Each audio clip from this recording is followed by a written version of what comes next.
A igreja no Apocalipse. Durante toda a história do pecado, encontramos o inimigo de Deus usando as mais diferentes estratégias para levar o povo de Deus ao engano e abandono da verdade. O bem e o mal lutam pelo domínio e controle de cada ser humano. Uma das mais poderosas mensagens do Apocalipse trata da esperança de que em breve todo esse mal terá fim. Para isso, Deus levantou sua igreja para cumprir a missão de levar a salvação às pessoas que aceitam a Jesus como o Senhor de suas vidas. A igreja de Deus é identificada através da Bíblia e das profecias do Apocalipse. Veja o que Apocalipse 12, verso 1 diz. Viu-se grande sinal no céu, a saber, uma mulher vestida do sol com a lua debaixo dos pés e uma coroa de 12 estrelas na cabeça. A linguagem do texto é simbólica. A Bíblia apresenta alguns símbolos como representação do povo fiel de Deus, e um deles é a figura da mulher. O sol representa a Cristo, conforme apresenta o Salmo 84, verso 11. A lua, que reflete a luz do sol, é representada pela Bíblia Sagrada, que forma a base de todos os ensinos da igreja. A coroa representa a vitória. Os vencedores são coroados, e as 12 estrelas na cabeça representam o povo de Deus, que forma a sua igreja aqui na terra. O povo vitorioso, os descendentes da mulher, são aqueles que obedecem aos mandamentos e têm o testemunho de Jesus, como nos apresenta Apocalipse 12, verso 17. No jardim do Éden, logo após Adão e Eva terem cometido o pecado, eles tiveram que encontrar-se com Deus. Junto com o casal estava o diabo que os havia seduzido e enganado. Deus disse à serpente: Porei inimizade entre ti e a mulher, entre a tua descendência e o seu descendente. Este te ferirá a cabeça e tu lhe ferirás o calcanhar. Gênesis 3, verso 15. Essa é a primeira profecia da Bíblia. Quando Deus menciona aqui a expressão mulher, não estava apenas referindo-se a Eva, mas ao seu povo, que seria inimigo de Lúcifer. Em Apocalipse 12, a mulher é símbolo da igreja pura. A Bíblia acrescenta um detalhe ao estado da mulher. Achando-se grávida, grita com as dores de parto, sofrendo tormentos para dar à luz. Apocalipse 12, verso 2. A gravidez, sem dúvida nenhuma, é uma referência à vinda do libertador da igreja, Jesus Cristo. O Salvador estava prometido desde o dia em que o pecado entrou neste mundo. O profeta Isaías profetizou: Porque um menino nos nasceu, um filho se nos deu, o governo está sobre os seus ombros, e o seu nome será Maravilhoso Conselheiro, Deus Forte, Pai da Eternidade, Príncipe da Paz. Isaías 9, verso 6. Na mesma cena, onde a igreja verdadeira está, aparece o diabo. A Bíblia diz: Viu-se também outro sinal no céu, e eis um dragão grande vermelho, com 7 cabeças, 10 chifres, e nas cabeças 7 diademas. Apocalipse 12, verso 3. E o dragão tem um objetivo em mente ao colocar-se diante da igreja. E o dragão se deteve em frente da mulher que estava para dar à luz, a fim de lhe devorar o filho quando nascesse. Apocalipse 12, verso 4. Herodes decretou a morte de todas as crianças judias quando Jesus nasceu. Por trás desse decreto estava mais uma astúcia do inimigo para que o filho não crescesse e cumprisse sua missão de salvação neste mundo. O plano só não deu certo porque José foi avisado por um anjo, e eles fugiram para o Egito. E as tentativas de Satanás não pararam por aí. Jesus foi tentado a desviar-se de sua missão durante todo o seu ministério, até na cruz. Da mesma maneira como o diabo tentou destruir o filho da mulher, ele trabalha hoje para destruir nossos filhos, a nossa família e a nossa vida. Lares divididos, filhos perdidos, sonhos estragados, pais desesperados. Tudo isso tem um autor. O dragão que tentou destruir a Cristo e acabar com a sua missão é o mesmo que hoje causa tanta dor e tragédia na vida dos seres humanos. A profecia bíblica vai recontando a história do passado para apresentar a certeza de que as promessas de Deus se cumprirão no futuro. Jesus Cristo cumpriu a missão de salvação dos seres humanos. Mais uma vez, o diabo foi derrotado. O Apocalipse nos diz que, depois de cumprida a missão, Jesus foi arrebatado para Deus até ao seu trono. Apocalipse 12, verso 5. Fuga para o deserto. Mas, mesmo com a vitória consumada, o diabo não desistiu de seu plano de destruir a Igreja de Deus. O capítulo 12 do Apocalipse continua descrevendo a luta entre a Igreja e o dragão. No verso 6, a Bíblia nos apresenta: a mulher, porém, fugiu para o deserto, onde Deus lhe havia preparado lugar para que nele a sustentem durante 1260 dias. Essa profecia fala de perseguição, e a história da Igreja cristã registra um período escuro da humanidade, quando houve perseguições por causa da fé. A política e a religião se uniram, e nessa época costumes de paganismo e doutrinas humanas começaram a entrar na Igreja. A profecia indica que a Igreja verdadeira de Deus não se entregaria às mentiras, mas teria que fugir para o deserto.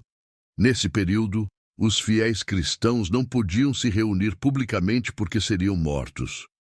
O que provocou essa perseguição era a obediência que a Igreja de Deus tinha à Bíblia. Lembre-se de que a mulher estava vestida de sol, que representa Jesus Cristo, e tinha debaixo dos seus pés a lua, que representa a palavra de Deus. E a Igreja de Deus fundamenta os seus ensinos na Bíblia e não em tradições humanas. Em outras passagens, a Bíblia apresenta esse período de 1260 anos, nos quais a Igreja estaria refugiada. Apocalipse 11, verso 3, e Apocalipse 12, verso 6, menção de 1260 dias. Apocalipse 11, verso 2, e Apocalipse 13, verso 5. O período registrado é de 42 meses, que multiplicados por 30 dias, resultam em 1260 dias. Daniel 7, verso 25, Daniel 12, verso 7 e Apocalipse 12, verso 14, aparece a expressão tempo e tempos e metade de um tempo, ou seja, 3 tempos e meio, que equivalem a 3 anos e meio. Isso corresponde a 42 meses, ou 1260 dias. Ao período no qual a Igreja estaria refugiada, mais uma vez, devemos aplicar o princípio profético na contagem do tempo, quando um dia equivale a um ano, conforme Números 14, verso 34, e Ezequiel 4, verso 7.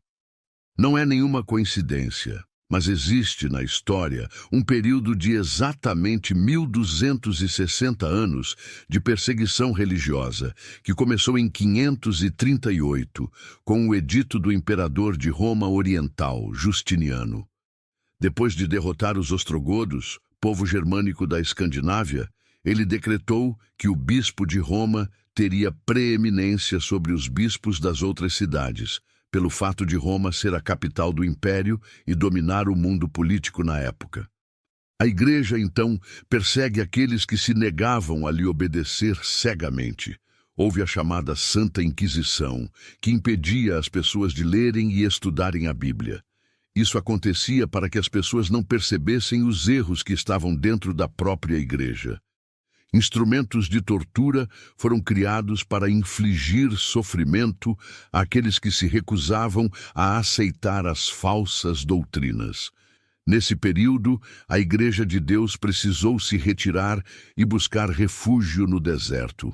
Somente ali era possível viver de acordo com uma fé pura e genuína, encontrando proteção em refúgios espirituais. Esse período de perseguição acabou em 1798, exatamente 1260 anos depois de ter começado. O general Berthier, a mando de Napoleão Bonaparte, invadiu Roma e levou preso o bispo de Roma, que na ocasião era o Papa Pio VI. Lei de Deus, tudo ou nada. Nesse tempo, o diabo se escondeu atrás de uma igreja contaminada pelo erro para perseguir o povo sincero de Deus. Na profecia de Apocalipse 12, compreendemos que a igreja de Deus, embora perseguida, sempre existiu e continuaria existindo até a volta de Jesus. E é contra essa igreja que o diabo tem lançado todas as suas armas. A igreja final de Deus tem duas características fundamentais, segundo o Apocalipse. Irou-se o dragão contra a mulher e foi pelejar com os restantes da sua descendência, os que guardam os mandamentos de Deus e têm o testemunho de Jesus. Apocalipse 12, verso 17. Primeira característica, guarda os 10 mandamentos. Segunda característica, tem o testemunho de Jesus, o qual, segundo Apocalipse 19, verso 10, é o espírito da profecia. Neste ponto da nossa série de estudos, entendemos algumas coisas muito impactantes. Muitos cristãos guardam alguns dos mandamentos, mas esse comportamento não é o que caracteriza o povo de Deus. Tiago 2, verso 10 diz: pois qualquer que guarda toda a lei, mas tropeça em um só ponto, se torna culpado de todos.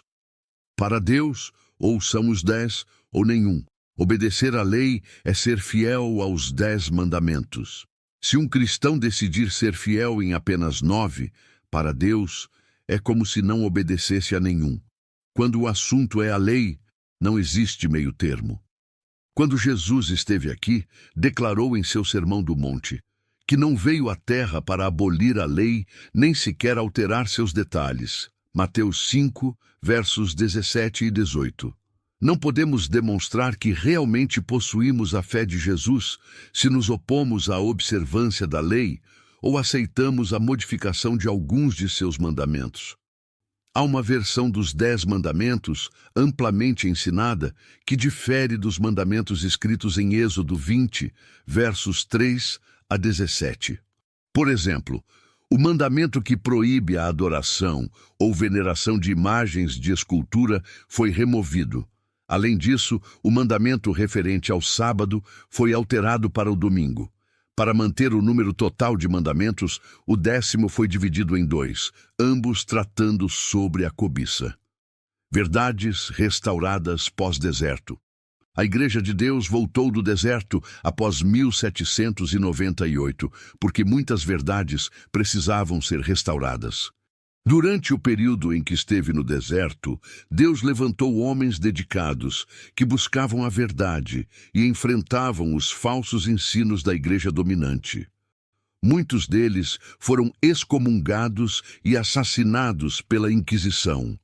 Hoje, a Igreja de Deus trabalha para reparar as verdades divinas na humanidade. Essa igreja tem sua vitória assegurada pela Bíblia.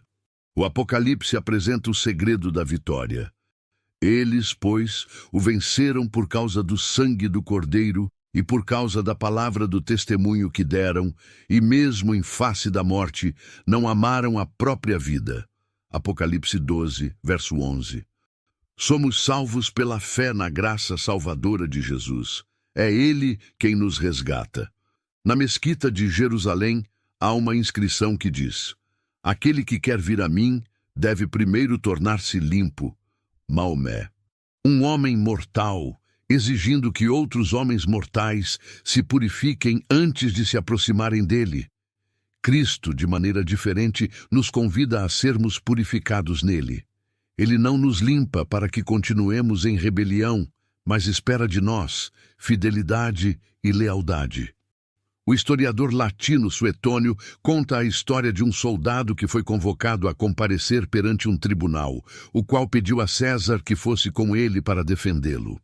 César se surpreendeu com o pedido audacioso, mas para demonstrar generosidade, disse ao soldado: enviarei alguém ao seu julgamento para que me substitua. O velho soldado abriu sua túnica, mostrou uma cicatriz que trazia em seu peito e disse: César, quando em um combate dei-me conta de que uma lança ia atravessar meu corpo, Não permiti que ninguém me substituísse. Cristo não enviou ninguém para substituí-lo. Ele deu sua vida por nós. Seremos tão ingratos a ponto de negligenciar nossa responsabilidade para com Ele? Assim como a figueira não produz frutos para receber méritos, mas produz frutos porque é uma figueira, o cristão não faz o que é bom para pagar a salvação. Cristo já pagou o resgate, e a obediência que Deus espera acontece porque somos novas criaturas em Cristo Jesus.